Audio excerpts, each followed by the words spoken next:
Le Seigneur soit avec vous. et avec votre esprit. Évangile de Jésus-Christ selon saint Matthieu. Gloire à toi, Seigneur.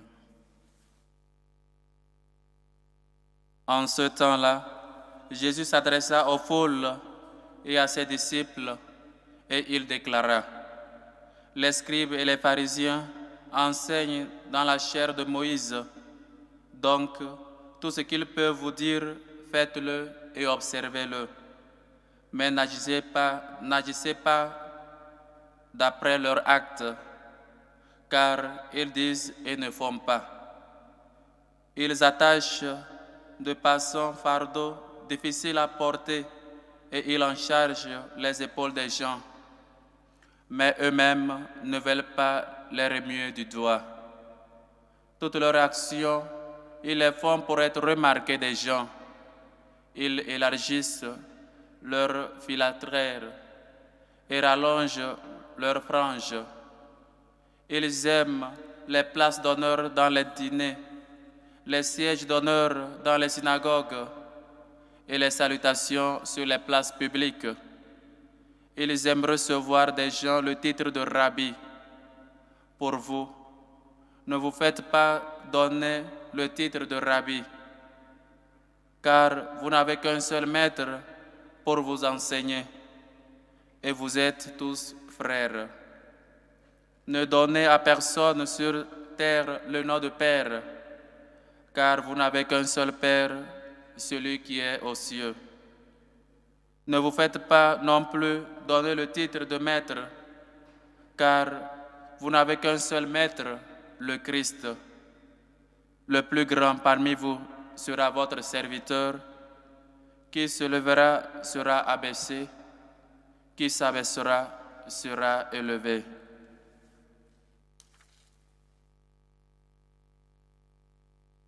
Acclamons la parole de Dieu. Louange à toi, Seigneur Jésus.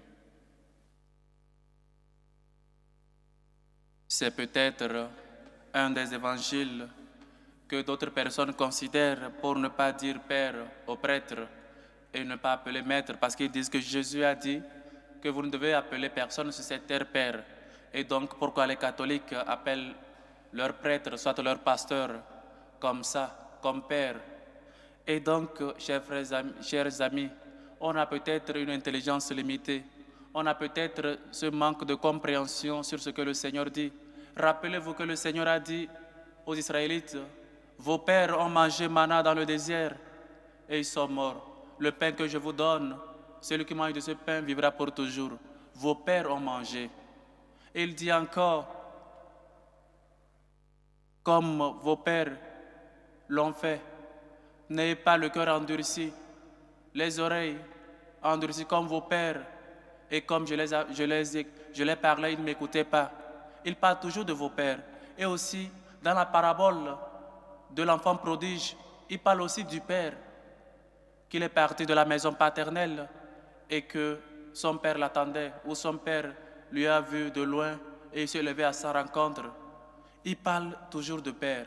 Et donc, il faut qu'on sache mettre la différence, soit qu'on sache comprendre ce que le Seigneur veut nous dire à travers cela. N'appelez personne Père, parce que seul vous êtes tous frères et un seul est votre Père, celui du ciel. Oui, Dieu est notre Père, mais Dieu est aussi Maître, parce qu'il enseigne, il enseigne avec autorité. Mais au collège, au cours mère, on nous a toujours enseigné. On n'a jamais appelé un maître, un professeur par son petit nom.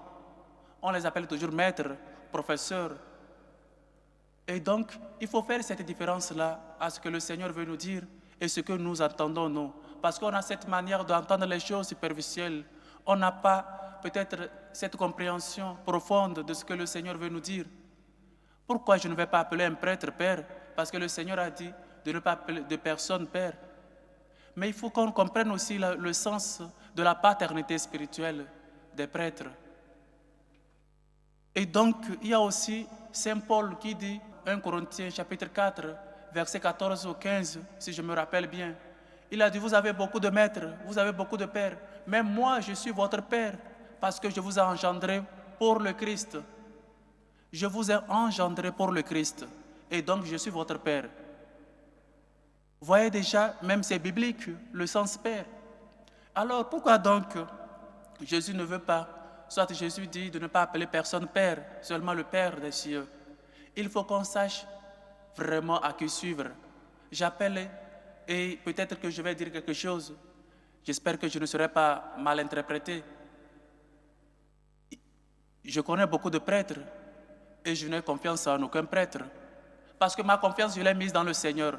Je connais beaucoup d'évêques, mais je ne confie pas, je n'ai pas confiance, ou ma foi ne réside pas sur un prêtre, ma foi ne réside pas sur un évêque, ma foi est mise dans le Christ.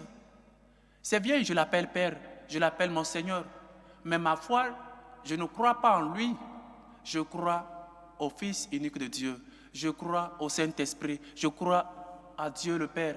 Ma foi, ce n'est pas sur les hommes, ce n'est pas sur les prêtres, ce n'est pas sur les évêques et ce n'est pas sur le pape.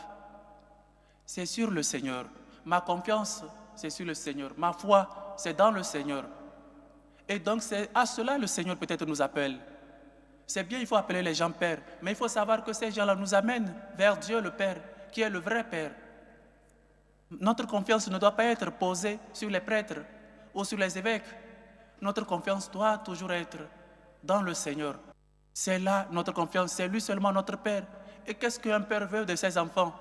Un père veut que ses enfants l'écoutent, que ses enfants puissent l'imiter, que ses enfants peut-être soient comme lui dans le futur. Si Dieu est Dieu et il est devenu homme pour que nous soyons Dieu, pour que nous soyons des dieux, pour que nous soyons des gens qui nous puissions toujours participer à sa vie divine. Il veut aussi que nous arrivions à lui. Il nous a donc dit, si vous qui êtes mauvais, vous savez donner de bonnes choses à vos enfants, combien de plus le Père qui est aux cieux nous donne l'Esprit Saint à ceux qui le demandent? Combien de fois nous demandons l'Esprit Saint? Ce n'est pas une question de je n'appelle personne Père parce que le Seigneur a dit, mais tout ce que le Seigneur a dit, nous l'observons. C'est peut-être ce qui nous arrange que nous prenons avec deux mains. N'appelez personne maître. Au groupe mère, nous tous, on a appelé des gens maîtres, professeurs, enseignants. On n'a jamais appelé quelqu'un par son petit nom. Et je me rappelle que je n'ai peut-être jamais appelé mon papa avec son petit nom. Peut-être que je voyais son nom sur la naissance ou peut-être quand il signait le cahier de devoirs. Mais maintenant, peut-être c'est autorisé qu'un enfant appelle son papa par son petit nom. Mais qui va oser faire cela? Donc ce n'est pas une histoire de peut-être ne pas appeler seulement prêtre, mais il faut savoir, comme Saint Augustin l'a dit, je suis chrétien avec vous et je suis votre pasteur. Parce que le chemin que je vous enseigne, comme Dieu lui-même a dit, je suis le chemin, la vérité et la vie. Le chemin que je vous enseigne, moi aussi je dois recourir. Je suis chrétien avec vous et votre pasteur. Le Père, c'est seulement celui du ciel. Et donc il faut l'imiter. Le seul maître, c'est Dieu. Parce que tout ce qu'il dit, il accomplit. Parce que sa vie est en total. Ce qu'il vit, c'est ce qu'il dit. Il enseigne avec autorité. Et donc nous, chrétiens, peut-être nous retenons peut-être les choses qui nous intéressent de ce que le Seigneur dit. Il ne faut pas appeler quelqu'un Père parce que si vous avez seulement un seul Père dans le ciel, on l'attrape avec deux mains. C'est bien. Et personnellement, tu peux m'appeler Sylvestre si tu veux. Mais il faut qu'on sache que ce n'est pas ce que nous entendons, ce que nous avons compris que le Seigneur dit. Le Seigneur veut que nous arrivions à connaître, c'est seulement dans le Seigneur que nous devons mettre notre confiance. Quel père ne veut pas que son fils lui fasse confiance? Il nous appelle tous, nous qui sommes ses enfants, nous qui sommes tous frères entre nous, de mettre notre confiance, notre espoir, notre espérance seulement en lui. Non, je ne vais pas à l'église parce que, pourquoi les appeler prêtres, pourquoi les appeler pères? Ce n'est pas seulement comme ça, c'est une compréhension superficielle. Il faut comprendre les choses peut-être d'une manière plus profonde. Jésus est le seul maître. Le maître, celui qui nous enseigne la vérité, la vie, celui qui nous enseigne avec autorité. Il peut expulser les démons. Il nous donne le pouvoir d'expulser les démons. Il nous dit d'aller annoncer, d'aller évangéliser. Et il dit, faites ce qu'ils disent, ne faites pas ce qu'ils font. Beaucoup de fois, nous, les chrétiens, nous critiquons nos prêtres. Peut-être qu'il n'est pas à la maison, peut-être l'heure de la confession, il n'est pas sorti, peut-être je ne sais pas quoi. Peut-être. On a le temps seulement pour critiquer les prêtres. On n'a pas le temps pour prier pour eux. On n'a pas le temps pour savoir qu'ils ont aussi des charges. Peut-être dans le diocèse, ils ont aussi des charges dans le doyenné. Il suffit seulement qu'on vienne un seul jour et qu'on ne le voit pas. On dit c'est un prêtre qui ne reste jamais à la maison. Et donc, pourquoi pas ne pas prier pour vos prêtres? Pourquoi pas ne pas faire un peu dans vos prières? Élargissons nos prières pour prier pour les prêtres. Comme quelqu'un disait, c'est aussi des hommes. Parfois on l'oublie. N'appelez personne Père, seulement celui du ciel. Oui, le Seigneur veut seulement qu'on sache que c'est lui notre Père, c'est lui qui nous a créés, c'est lui qui nous a fait, c'est lui qui nous a formés, c'est lui qui nous a donné vie, c'est lui qui nous a donné le souffle, lui qui a soufflé sur nos narines afin qu'on puisse respirer. Nous lui devons tout. Nous devons nous adhérer vraiment à lui. Que notre foi puisse toujours croître, que nous soyons des gens de foi, que nous soyons des gens surtout qui imitent leur Père, qui imitent Dieu qui est notre Père. Dieu qui était Dieu est devenu homme pour que les hommes deviennent Dieu. Dieu est maître, il nous enseigne. Comme une fois nous l'écoutons, c'est Dieu seul qu'on doit appeler maître. Ok? Pas de problème, pas de souci. Mais ce que le maître t'enseigne, tu l'écoutes. Vous imaginez un enfant, quand le professeur est en train d'enseigner, il est en train de jouer avec ses enfants. Comment l'enfant n'a pas réussi à la fin de l'année? Comment donc on peut nous sauver? On peut sauver notre âme si on n'est pas attentif à ce que le maître nous enseigne. Comment donc on peut réussir à l'examen final, si on n'écoute pas Dieu, si on ne connaît pas ses commandements? Si ces commandements, on les connaît mais on les ignore, on préfère faire le mal que de faire du bien. On préfère écouter d'autres personnes que d'écouter le Christ, que d'écouter notre conscience, que d'écouter peut-être cette personne-là qui passe dans ta vie et qui t'aime et qui veut toujours que tu changes. Dieu est maître. Nous le savons, nous le reconnaissons. Dieu est Père. Mais nous qui sommes enfants, nous avons cette relation que l'enfant doit avoir avec son Père. Nous avons la relation, nous entretenons cette relation qu'un bon enfant a avec son Père. Nous avons cette relation-là avec Dieu, notre Père. Il ne suffit pas seulement de dire seulement Dieu est Père. Il suffit aussi de se reconnaître comme enfant, comme fils, et donc obéissant à son Père, obéissant à ce que le Père dit, obéissant, un élève, un disciple qui est attentif à ce que son maître dit. Dieu est maître, Dieu est Père. Mais combien de fois nous l'écoutons? Combien de fois nous qui sommes enfants, nous parlons avec notre Père? On passe toute une journée sur le téléphone, sur les applications, et on suit plus les influenceurs que Dieu. Voilà jusqu'où on est arrivé. Ah, je suis quelqu'un qui te suit sur les réseaux sociaux. Je préférais que tu puisses suivre Dieu. J'aurais préféré que tu suives Dieu que de suivre les influenceurs. On est toujours connecté, mais on n'est pas connecté au Christ. On est toujours attentif au téléphone, à la connexion. On n'est pas attentif à la connexion avec Dieu. On est attentif à notre batterie. On n'est pas attentif à l'état de notre âme. On est attentif à beaucoup de choses. On écoute beaucoup de personnes, beaucoup d'influenceurs. Mais Dieu, n'est-il pas quelqu'un qui peut influencer aussi ta vie? Tu laisses Dieu influencer ta vie. Tu es quelqu'un qui le suit. Je pense qu'ils ont un terme maintenant qui dit followers.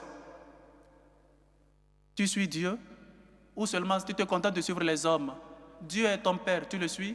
Dieu est ton maître, tu écoutes ce qu'il dit.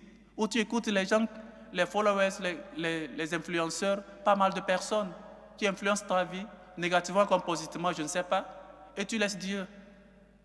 Ce n'est pas les gens-là qui vont te sauver. Ce n'est pas les gens-là qui t'ont créé. Voilà où la condition de l'homme, où on est arrivé dans notre, je ne sais pas si c'est dans notre ingratitude ou dans notre incompréhension. Quelqu'un qui te crée, quelqu'un qui te donne la vie, quelqu'un qui te conseille toutes les grâces, quelqu'un qui est toujours là pour toi, quelqu'un, quand tu souffres, il est toujours là, quelqu'un qui te dit qu'il est le médecin des corps et des âmes, quelqu'un qui te dit qu'il est miséricordieux, qu'il a de la compassion pour toi, quelqu'un où tu expérimentes qu'il est quelqu'un qui t'aime. Même si tu pêches, même si tu commets un péché, il te pardonne, qu'il est miséricordieux. Et il te dit, fais attention parce qu'au dernier moment, il y aura un jugement. Il faut te repentir, il faut te convertir. Toute ta vie, on marche contrairement à ce que le Seigneur nous dit. Et on crie. Seulement, il faut appeler Dieu le Père. Oui, il faut appeler Dieu Père. Mais toi qui es enfant, toi qui es fils, tu écoutes ton Père. C'est Dieu seul qui est maître. Oui, Dieu est maître. Mais tout ce qu'il enseigne, tout ce qu'il te dit, toi qui es élève, toi qui es disciple, tu écoutes. Combien de personnes tu écoutes dans ta vie? Combien de personnes tu écoutes dans la journée? Combien d'influenceurs tu es connecté à eux? Combien de likes, je ne sais pas quoi. Mais combien tu écoutes Dieu? L'écoutes-tu vraiment? Je ne sais pas si c'est peut-être une nouvelle manière de faire les choses, nous les chrétiens. On cesse d'écouter Dieu dans notre vie. On cesse de faire silence dans notre travail, à l'école, dans les ateliers. Où que nous soyons, nous écoutons pas mal de choses. Nous sommes attentifs à tous les ragots. Mais la Bible qui est chez toi, qui est pleine de poussière, pas même une page. Tu ne connais même pas que celui que tu appelles ton père. Tu ne connais même pas celui que tu appelles ton maître. Et tu vas me dire, tu es un bon fils, tu es un bon élève. Chers frères et sœurs, Dieu dit dans l'évangile de ce jour que le plus grand parmi vous soit votre serviteur, l'orgueil. Voilà le centre même de tout, l'orgueil. L'orgueil, on parle toujours de l'humilité. Moi, en premier peut-être, on parle toujours de l'humilité. Combien de fois on est humble dans notre vie? Quand les situations se présentent, l'humilité n'est plus. Que le plus grand soit votre serviteur. Et moi, dans ma relation avec les séminaristes, avec mes frères de la communauté, je suis humble. Et moi, au travail, avec mes compagnons, tu es humble. Et moi, dans les ateliers, moi qui suis patronne, moi qui ai étudié, moi qui ai fait quoi, moi qui ai la licence, moi qui ai la maîtrise, je suis humble. Qui s'élève sera abaissé, qui s'abaisse sera élevé. Voici notre Dieu qui s'est abaissé en se faisant serviteur de tous, qui est venu nous servir. Dieu qui s'est mis au service de l'homme. Et la Vierge Marie, me voici, l'esclave du Seigneur, qu'il vienne à moi selon ta parole. L'humilité. C'est seulement l'humilité qui peut nous amener à écouter seulement notre Père qui est Dieu, à écouter seulement notre Père, notre Maître qui est Jésus. Ne faites pas ce que peut-être vos prêtres font de mal. Écoutez leur enseignement et marchez, parce qu'eux aussi, ils marchent sur celui qui est le chemin, la vérité et la vie. Je suis pasteur, je suis votre pasteur, je suis chrétien avec vous. Que le Seigneur nous aide à être toujours humbles, à s'abaisser, à accepter les humiliations, surtout à nous confier, à être toujours des gens attentifs à son message, à son enseignement, à sa parole dans notre vie, et que sa volonté se fasse en nous. Loué soit Jésus-Christ. À jamais.